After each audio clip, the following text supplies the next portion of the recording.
사사기 15장 함께 보겠습니다. 사사기 15장 14절부터 20절까지 말씀. 사사기 15장 14절부터 20절까지 모두 찾으셨으면 함께 읽겠습니다. 시작. 삼손이 레위에 이르되 블레셋 사람들이 그에게로 마주 나가며 소리 지를 때 여호와의 영이 삼손에게서 갑자기 임하시매 그의 팔 위에 밧줄이 불탄 상과 같이 그의 결박되었던 손에서 떨어진지라. 삼손이 나귀의 새 턱뼈를 보고 손을 내밀어 집어들고 그것으로 1000명을 죽이고 이르되 나귀의 턱뼈로 한 더미 두 더미를 쌓았으며 나귀의 턱뼈로 내가 1000명을 죽였도다 하니라. 그가 말을 마치고 턱뼈를 자기 손에서 내던지고 그것을 라만 레이라 이름하였더라. 삼손이 심히 목이 말라 여호와께 부르짖어 이르되 주께서 종의 손을 통하여 이 큰 구원을 베푸셨사오나 내가 이제 목이 말라 죽어서 할례 받지 못한 자들의 손에 떨어지겠나이다 하니 하나님이 레위에서 한 우묵한 곳을 터뜨리시니 거기서 물이 솟아 나오는지라. 삼손이 그것을 마시고 정신이 회복되어 솟아나니 그러므로 그 샘 이름을 에낙고레라 불렀으며 그 샘 이름을 예레이 있더라. 블레셋 사람의 때에 삼손이 이스라엘에 사서 20년 동안 지냈더라. 아멘. 뜻을 이루기 위한 삶이라는 제목으로 말씀을 전하도록 하겠습니다.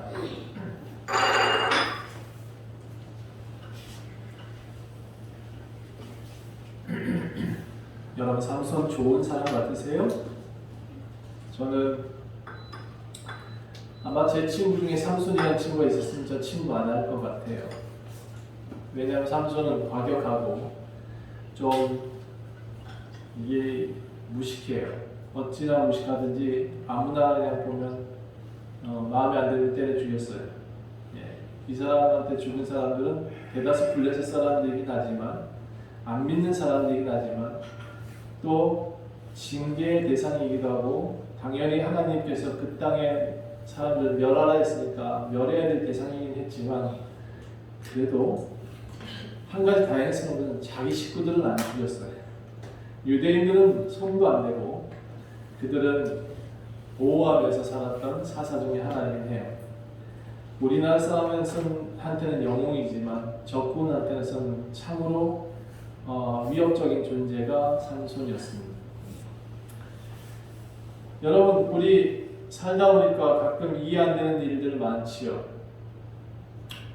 이해가 안 되는 삶을 살고 있어요. 여러분 뭐 다 이해되면서 살아요? 다 알아요? 다 통달했어요? 안 되죠. 예, 많이 노력했으나 노력한 만큼의 대가가 돌아오지도 않고 진짜 억울한 때가 더 많고 겹겹이 쌓인 고통이 참 살이 떨어진다는 그런 것처럼 많이 힘들 때가 많은 것 같아요. 그래서 아무리 노력해도 안 된다라고 스스로 자책할 때도 있는 것 같아요. 저도 많은 실패를 해봤지만 그래도 저 살아 있습니다. 그렇죠? 앞으로도 또 실패가 있을 수 있지만 그래도 또 살아갈 것입니다. 그러니까 여러분 절대로 포기하지 말았으면 좋겠습니다. 우리 믿는 사람들한테는 하나님께서 분명히 말씀하신 것이 있습니다. 하나님께서 당신 자녀들에게 좋은 것을 주시지 않겠느냐, 성령을 주시지 않겠느냐 약속하셨습니다. 그 약속을 믿으시길 부탁합니다. 그 약속을 기억하는 사람들에게 하나님이 반드시 좋은 것을 주십니다. 약속을 믿지도 않고 약속을 바라지도 않는 사람한테 뭐하러 주겠습니까? 하나님은 그 약속을 지키는 자에게 또 약속을 하셨고 그 약속하신 이에게 반드시 갚아주셨습니다. 그것을 믿으시길 부탁하고 어떤 경우에도 포기하지 마십시오. 여러분 혼자가 아니잖아요. 그렇죠? 여러분 이 땅에 났지만 혼자 태어난 거 아니에요. 누굴 통해서 태어났고 누굴 위해서 살아가는 거고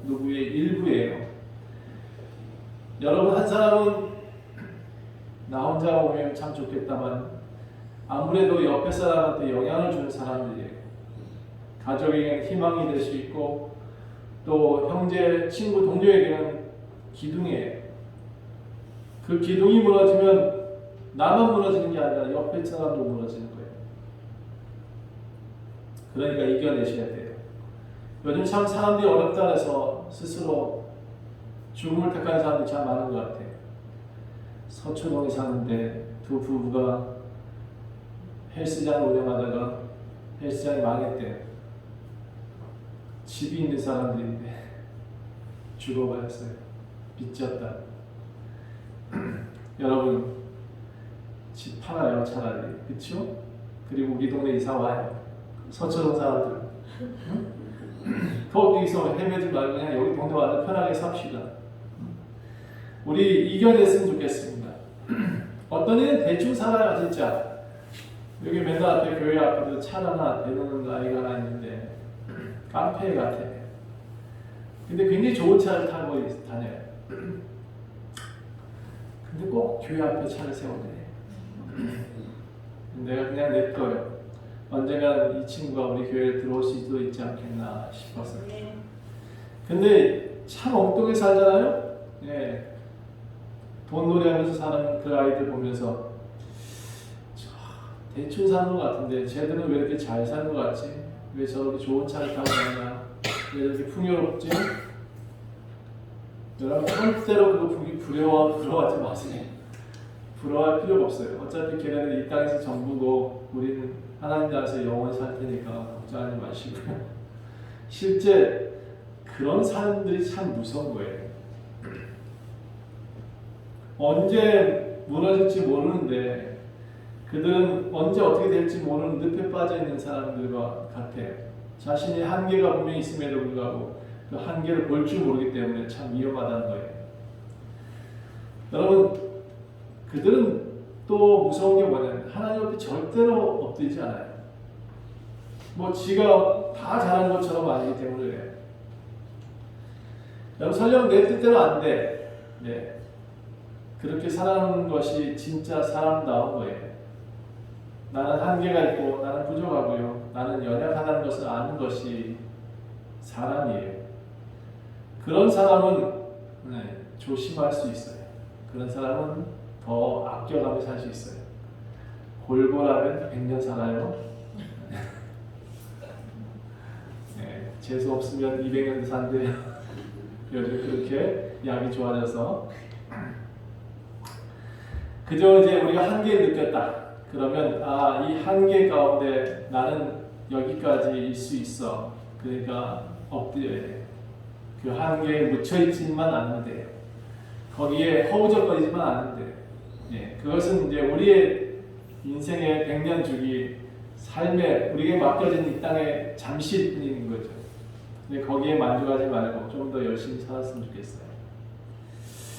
여러분 부흥은요 어디서 부흥이라는 말 쓰죠? 교회에만 부흥이라는 말 쓰는 것 같아요. 아니 뭐 번창하세요 똑같은 얘기예요. 부흥하세요 또 똑같은 얘기죠. 사업장에서 번창하세요. 교회에서 부흥하세요. 그렇게 많이 쓰는데 부흥이 뭐예요? 부흥은 내 안에서 일어나는 게 부흥이에요. 다시 부흥은 바깥에서 외적인 성장을 일어나는 것이 부흥이 아니라 내 안에서 일어나는 누군가에 의해서 내가 서게 되는 것이 부흥이에요. 나는 약하지만 내 안에 있는 어떤 분이 나를 세워요. 그러면 그가 부흥했다라고 표현하면 돼요. 내가 하나님 앞에 바로 서 있는 것이 부흥이에요. 그래서 여러분 성도들이 많이 모이고 큰 교회가 되어지고 뭐 교회를 삐까뻔쩍하게 세워지고 그런 게 부흥이 아니라 여러분 한 사람 한 사람이 지금 제가 항상 말씀드리죠. 교회다. 여러분 한 사람 한 사람이 성전이다. 하나님이 거하시는 곳이 건물이 아니라 여러분 안에 있다. 그래서 여러분이 성전이에요. 이 성전이 바로 세워질 때 나는 부흥했다라고 말할 수 있어요. 하나님, 주님을 향해서 손들고 주여 어서 오시옵소서라고 말 하나 다 할 줄 아는 사람이 부흥한 사람이에요. 그 사람들이 교회를 만들고 그 사람들이 세상을 바꾸는 거예요. 외적 부흥은 그냥 내 만족일 뿐이지 절대로 부흥이라고 표현할 수는 없는 거예요. 여러분, 그러니까 자랑하지 말아요. 나 이 땅에서 뭐 많이 얻었네. 나 이 땅에서 뭐 많은 것을 가졌네. 나는 큰 차 타네. 나는 큰 교회 다니네. 그런 거 자랑하지 말아요. 교회 건물 크다라고 하면 그 교회는 이미 마음이 좁은 교회예요. 하나님의 능력보다 건물의 높이를 자랑하는 순간 그들은 이미 하나님과 멀어진 자들이에요. 그러므로 내 안에 예수 그리스도를 모시고 그의 영에 충만한 삶이 되기를 부탁드립니다. 그의 영에 가득한 사람이 됐을 때 하나님의 영이 충만한 사람, 그가 참된 부흥을 이룰 수 있어요. 세상을 바꾸고 싶어요? 그럼 돈을 벌려고 애쓰지 말고 하나님 앞에 부흥되게 해달라고, 내 안에 하나님의 영이 충만하게 해달라고 외쳐야 해요. 오늘은 아주 실수를 많이 한 사람, 그리고 사실 제가 옆에 있다면 친구를 안 할 만한 그런 깡패 같은 사람 하나를 소개하려고 해요. 근데 이 사람은 사사예요. 이 사람은 나시린이에요. 하지만 나시린의 규례를 아주 많이 안 지킨 사람이에요. 단 하나. 따라야 될 법들은 하나도 안 따르고 단 하나만 지켰어요. 머리카락 깎지 마라 했더니 머리카락이 쫙 내려와 있는, 아주 남자가 휙 흔들면 멋있는 그런 사람이었어요. 하고 싶은 대로 살았던 사람이에요. 힘도 엄청 세죠. 잘생겼을 것 같아요. 누가 봐도 장수 같아요.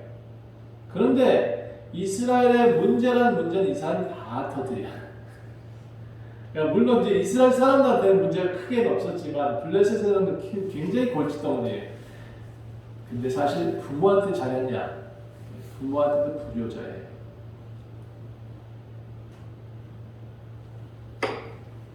선량한 사람 아니에요, 사실은. 제가 보기에. 아버지 만호와 어머니의 그 바램을 충족시켜주지 못해요. 블레셋 땅에 가가지고 돌아다니다 보니까 이방 여인을 보고는 횟가닥 눈에 뒤집어져가지고 그 여인 집에 쫓아가가지고 내놓으라는 거예요. 딸 내놓으라는 거예요. 자, 어머니 집에 가가지고 다시 뭐라 하면, 엄마, 내가 블레셋에 갔더니 진짜 이쁜 애가 있어. 쟤 나한테 데려와야 돼. 그리고 엄마 빨리 갑시다. 그 엄마 아빠를 끌고 그 블레셋 땅에 들어가요. 그리고는 어떻게든 데리고 오겠다는 것을 막 우겨요. 자, 왜 이럴까요 도대체 이 삼손이. 제가 마노아한테 나중에 같이 살고 있었다 한번 물어보고 싶어요. 마노아 도대체 쟤를 어떻게 기른 거냐. 분명히 지금 하나님이 나시린이라고 살려고 했는데 독주란 독주는 다 먹고 다니고 말이야.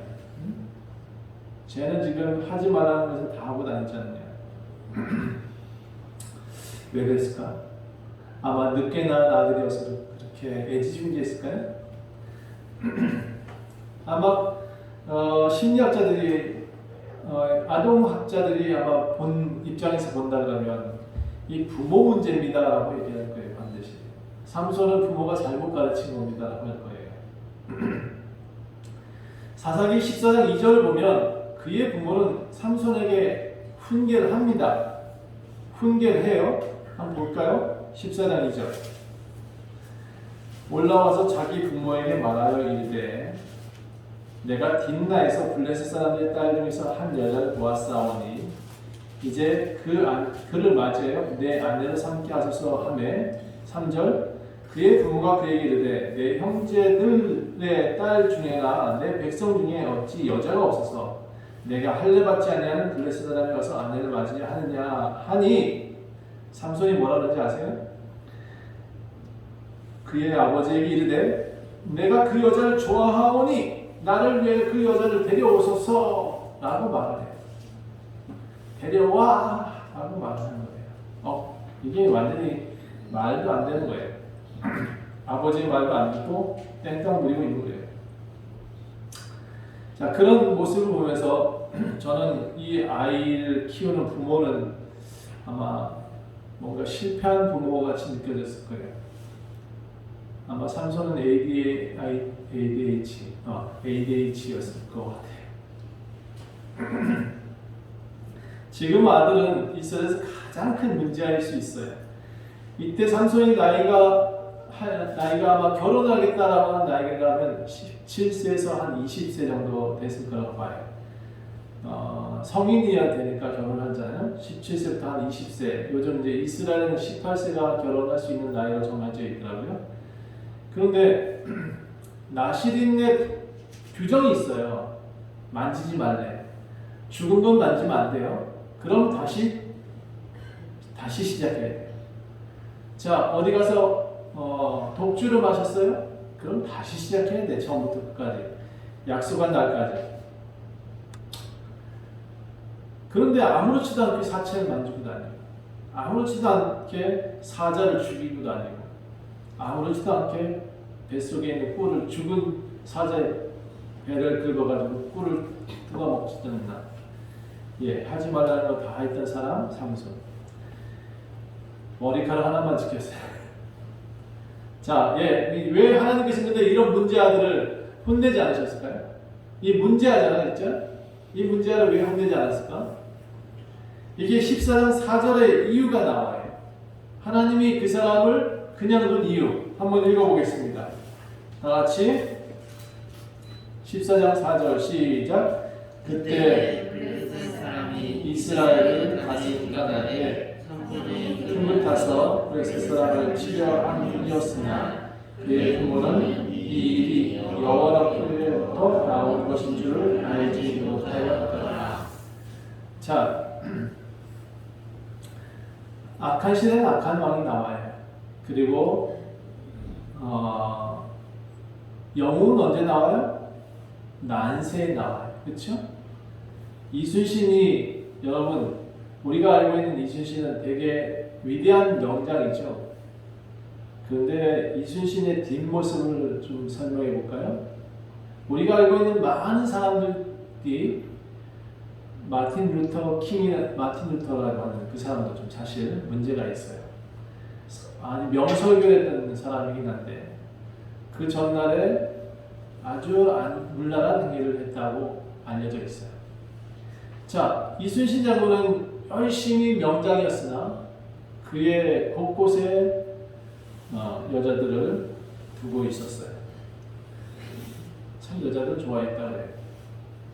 삼손도 그래요. 이 삼손도 진짜 문제가 많아요. 아무데나 가가지고 사람들을, 여자들을 좋다고 또 쫓아다니는 거죠. 어쨌든 이 모든 일들이 하나님의 허락하심에 의해서 지금 이 삼손이 지금 태어나 있는 거예요. 깽판을 쳐도 지금 그냥 냅두는 이유가 뭐냐면 하나님이 그렇게 블레셋의 칼로 삼손을 삼았기 때문에 그런 거예요. 대다수 문제를 어디서 일으켰냐? 블레셋을 일으켰어요. 그나마 유다 당신의 집들 소라 지역에서는 큰 문제를 일으키진 않았어요. 아빠한테 조금 소란을 피우긴 했지만. 자, 그 삼손이 블레셋 지역에 가서 만난 여인을 보고 나 결혼할래요 라고 말하고 결혼식을 만들어 달라고 했어. 그래서 결혼식, 그 당시에 블레셋 문화는 또 뭐냐면 한 7일간 결혼해. 팔레스타인 근동은 결혼식이 하루에 끝나는 게 아니에요. 우리나라 같이 15분에 끝나는 나라는 진짜 이상한 나라인 거예요. 여러분, 결혼을 15분에 끝내요? 이게 참 바꿔야 된다고 생각해요. 제가 바꾸고 싶은 문화 중에 하나예요.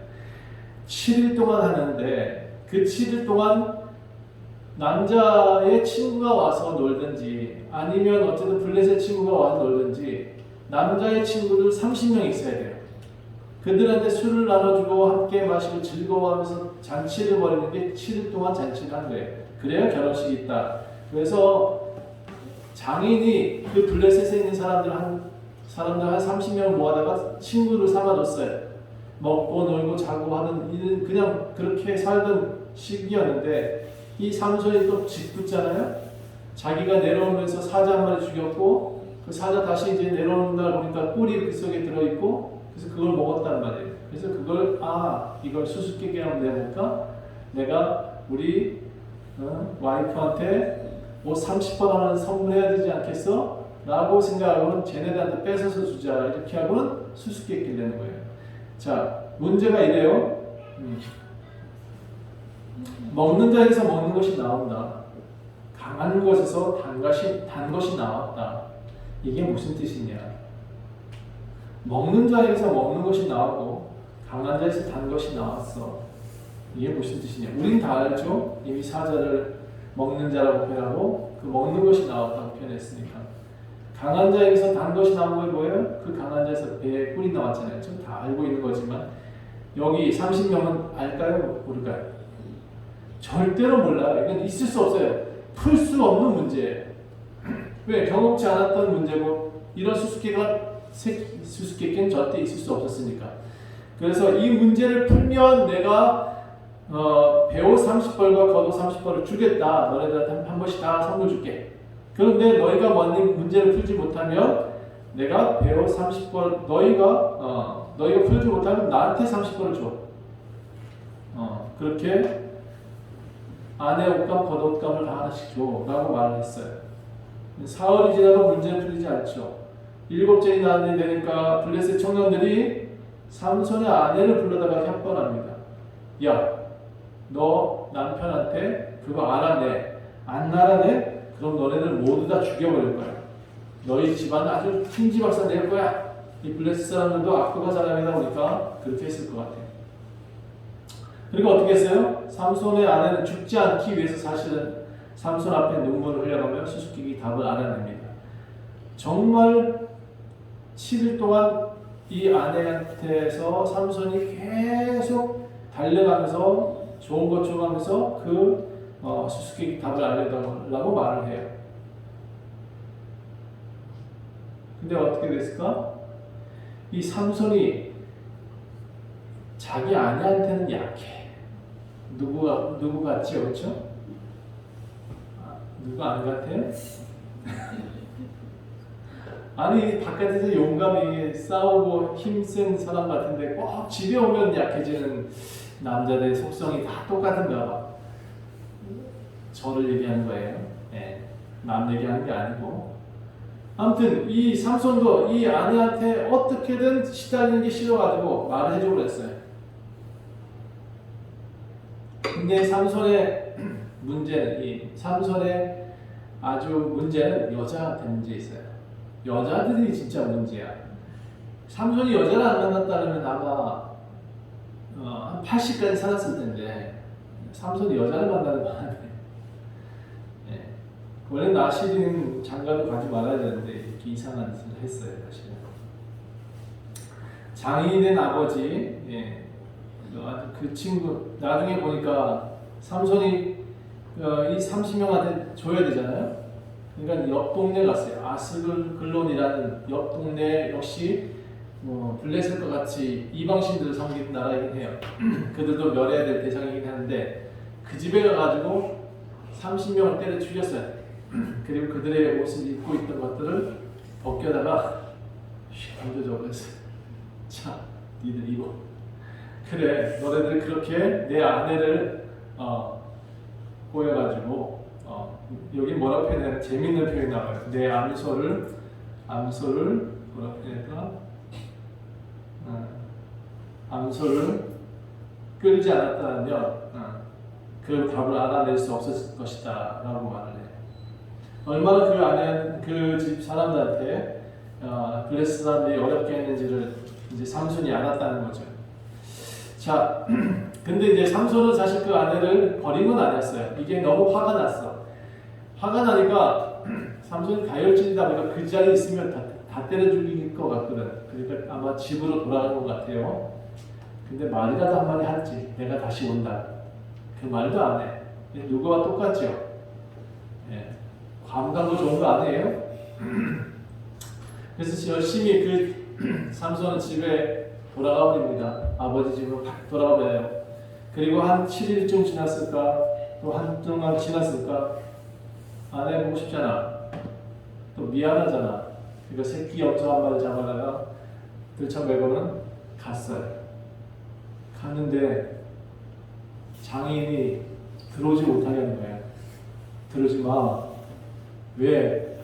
네 아내는 네가 싫어하는 것 같아서 내가 너의 친구들한테 줘버렸어.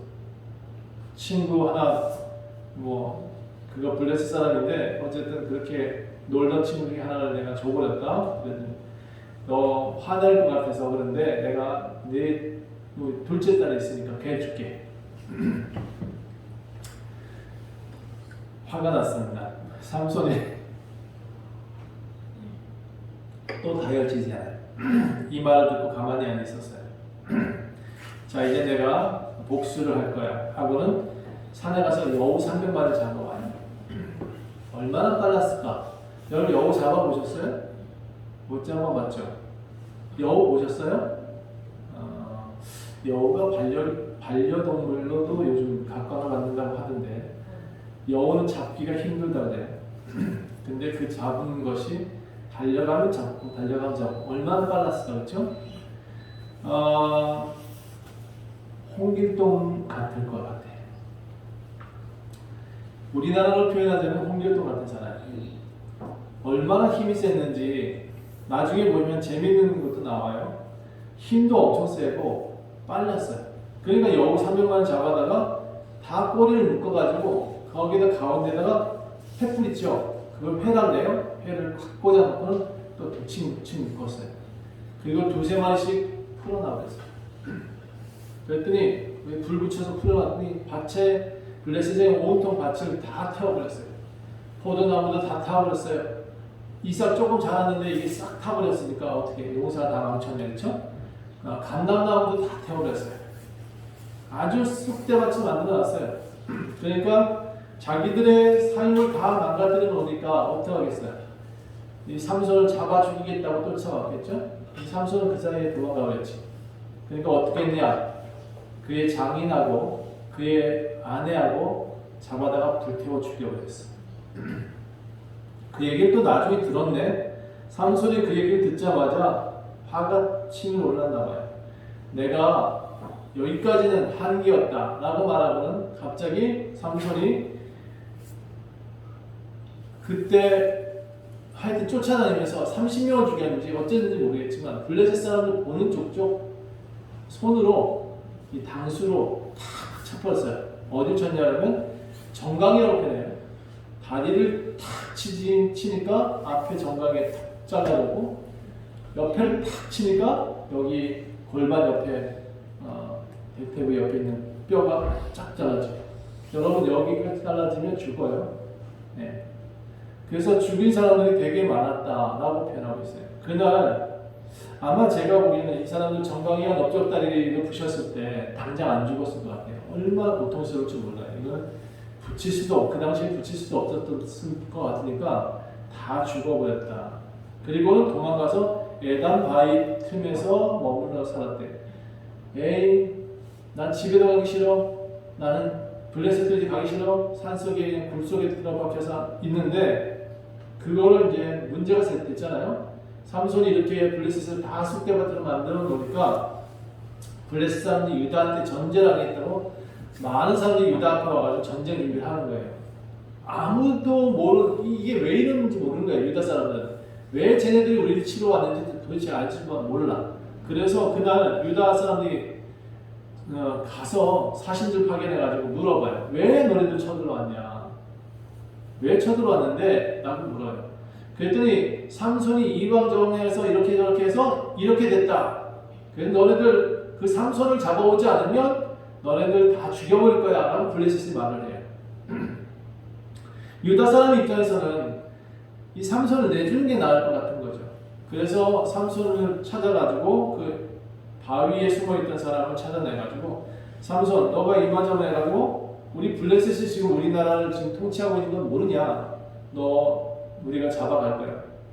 순순히 따라가 하고는 새 동아줄 가지고 칭칭 맸어요. 새 밧줄이라고 표현하고 있어요. 새 거예요. 그걸 새 거를 통통 매가지고 블레셋 사람한테 갖다 줘요. 그런데 그 순간 갑자기 이 사람이 블레셋에 갔는데 힘을 탁 한 번 썼어요. 완전 슈퍼맨이야 제가 보기엔. 힘을 딱 한 번 썼는데 삼나무같이 불에 탄 삼같이 우리 동아줄이 다 끊어졌대요. 그리고는 앞에 딱 보니까 나귀 턱뼈가 하나 보이는 거예요. 그걸 딱 잡고는 보이는 게 없어. 하나, 둘, 셋 이러면서 쳐나가는 거예요. 보이는 쪽도 남자는 다 죽여버렸어. 그게 1000명. 그런데 왜 제가 하나, 둘, 셋 했을까? 성경에 보니까 1000명하고 그친 것 같아요. 하나, 칠 때마다 머리통 하나씩 깨버리는 거예요. 나귀 턱뼈가. 그게 1000명하고는 이 사람이 되고 있어요, 지금. 그리고 너무 열심히 쳤든지 자기 목이 말라 죽겠다고 막 하소연을 해요. 하나님, 이 사람들한테 지금 내가 목말라서 죽겠다. 하나님, 어떡합니까? 했더니 갑자기 묵묵한 물에서 샘이 솟았다는 거예요. 그래서 그 물을 마시고 정신이 회복돼서 집으로 돌아갔대요. 근데 여기서 끝났으면 다행인데 끝나지 않아요. 블레셋 사람들은 이제 삼손이 나타나기만 하면 죽이겠다고 결의를 했어요. 어떻게든 삼손을 죽여야 된다. 그렇게 결의하고는 무슨 일을 어디서 뭘 하는지 삼손을 계속 감시하고 있는 거예요. 이제 나이가 조금 더 들었을 것 같아요. 또 여자가 문제지. 이 블레셋이 또 가만히 집에만 있는 사람이 아니야, 성격이. 그래서 가사라는 동네를 가요. 옆 동네에 또 블레셋의 옆 동네지만 조금 가사에 가보니까 성 안에 밤새 누군가가 이제 매복하고 있는 거예요. 그들을 죽이려고. 그런데 여자한테 들어가는 걸 보고 저 또 여자한테 빠졌다 싶으니까 죽일 기회를 찾는 거죠. 근데 그걸 알았나 봐. 여기 이 여자는 들으려가 아니에요. 앞에 여자, 딥나의 여자도 그렇게 죽여버렸잖아, 이 사람들이. 어떻게? 근데 그 다음에 여자를 하나 만나서 가사의 집에 가서 만났던 여자가 하나 있는데 이 여자는 기생이라고 표현하고 있어요. 근데 그 사람이 들어갔다 나왔는데 죽일 수 있다고 기회를 잡고 있는데 알았어. 이 가사가 어디냐 그러면 블레셋의 5성읍 중에서 가장 큰 동네예요. 그러니까 지금 말하면 우리가 지금 서울 갔다는 얘기예요. 서울 가가지고 기생집에 들어갔는데 성문이 어마어마하게 커요. 성의 기둥도 어마어마하게 큰 거예요. 그 빗장 하나만 들어도 한 사람이 못 들어. 그런데 밤중에 걔들이 매복한 걸 알고는 그 집에서 나와가지고는 그 가사에 있는 성문을 확 잡고 뜯어버려요. 그리고는 거기 빗장도 문설주까지 틀까지 다 뜯어버려요. 하나에 다 싣고 손에 딱 받쳐들고 룰루랄라 산, 자기가 사는 동네 산, 이스라엘의 높은 산 헤브론에 올라가서 다 걸쳐놔요. 여러분 슈퍼맨 봤어요? 영화? 완전 슈퍼맨이잖아. 삼손이 그런 사람이었어요. 얼마나 큰 거냐 그러면 가사 지역은 블레셋 중에서 가장 큰 성읍이라 했어요. 성문이 얼마나 컸겠어요, 그렇죠? 그런데 여기가 지금 그냥 단순히 가사와 헤브론까지 거리가 얼마나 많냐면 한 64km 정도 돼요. 그것도 평지가 아니에요. 헤브론까지 올라가는 동네는 계속해서 산지예요. 삼손이 이렇게 들고 갔다. 그 커다란 성문을 손에 하나씩 들고 64km를 걸어서 거기다 산지를 걸어서 쾅 헤브론에 갖다 놔요. 내가 이스라엘을 이겼다는 것을 과시하려고 해요. 그만큼 삼손은 대단한 사람이었어요. 블레셋을 이기고 오는 장수의 전리품처럼 보여주기 위한 용도였어요. 예. 나는 삼손 가지고 슈퍼맨을 한번 영화 찍어봤으면 좋겠어. 재밌을 것 같아. 새벽에 삼손 죽이기로 했던 사람들은 블레셋에서 벙찐 거예요. 갑자기 성문이 사라졌거든. 통째로. 그것도 통째로 도둑을 맞았네. 네. 얼마 후에 또 다시 이제 이 가사에서 만족하지 못한 삼손은 소렉이라는 동네에 가요. 이 소렉은 사실 이스라엘과 멀리 떨어져 있지는 않아요. 아주 블레셋과 중간 지역이라고 표현할까요? 지금 우리나라로 표현한다면 원주 비슷한 나라 곳 같아요. 서울도 가깝고 뭐 강원도 강릉에서도 가깝고 하는 그런 가운데 동네. 근데 이렇게 많다 보니까 약간 이 사람이 해이해질 수 있는 그런 환경이었던 것 같아요. 넋을 놓고 있었나? 어쨌든 여기에 또 한 여인이 등장을 해요. 여러분이 잘 알고 있는 드릴라. 이게 드릴라가 세 번째 여자라는 거예요. 삼손한테는 세 번째 여자예요. 네. 여자가 보면 어떻게 되나 봐요, 이 사람. 나중에 여러분 여자를 조심하십시오. 이 여인을 사랑하게 됐대요. 아주 푹 빠져버렸어요. 그래서 삼손은 드릴라 집에 자주 드나드는 걸 알았어요. 그리고 드릴라한테 이제 블레셋 사람들이 와가지고 드릴라를 회유합니다.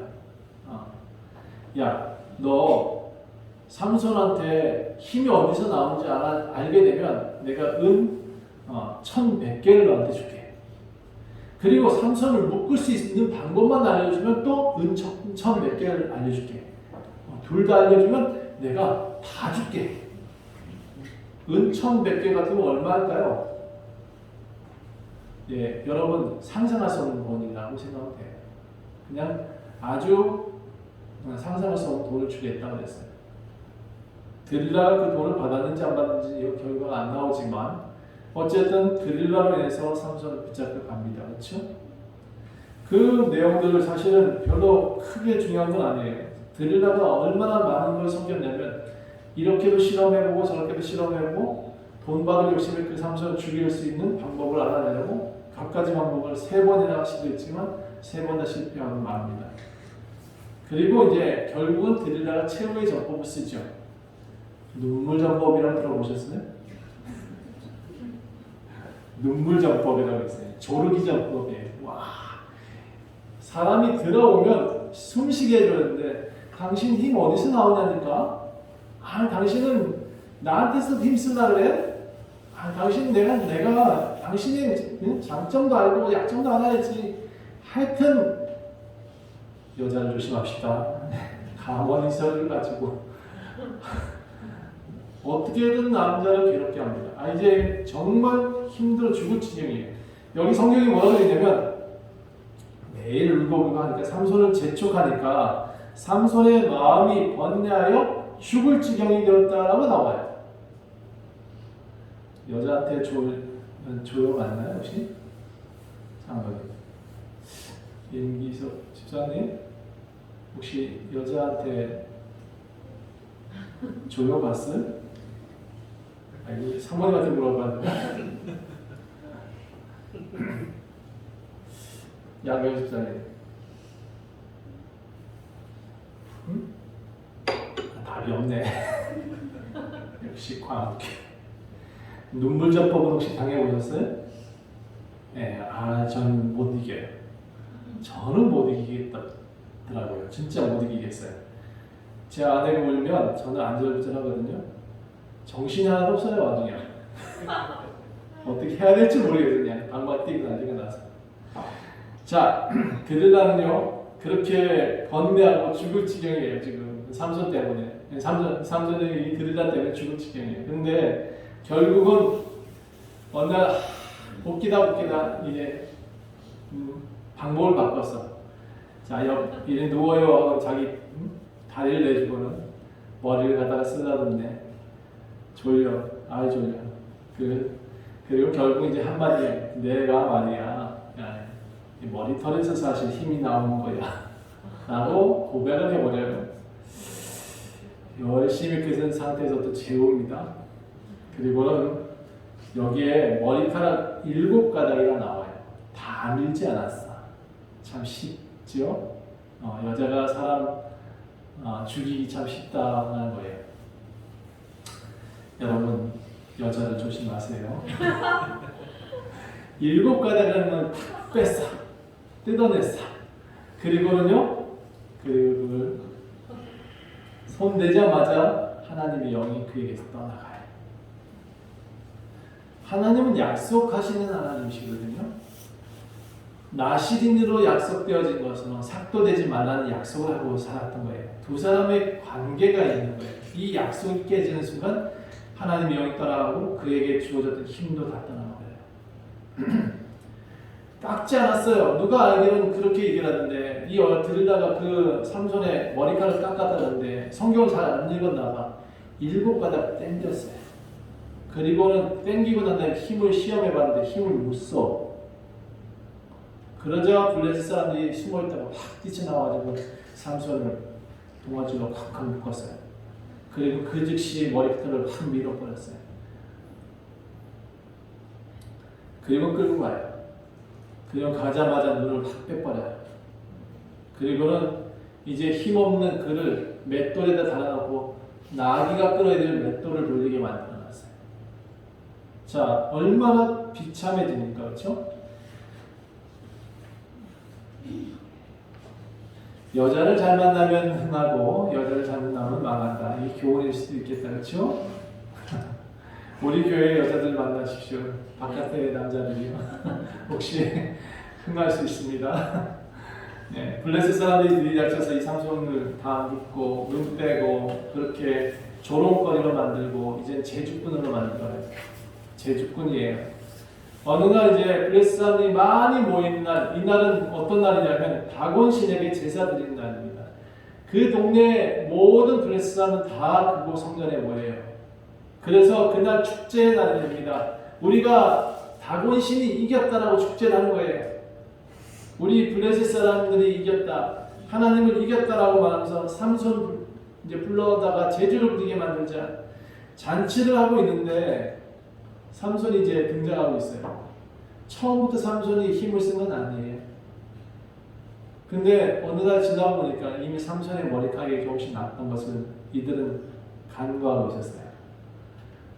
아마 제가 보니까 머리카락이 길게 난 건 아닐 것 같아요.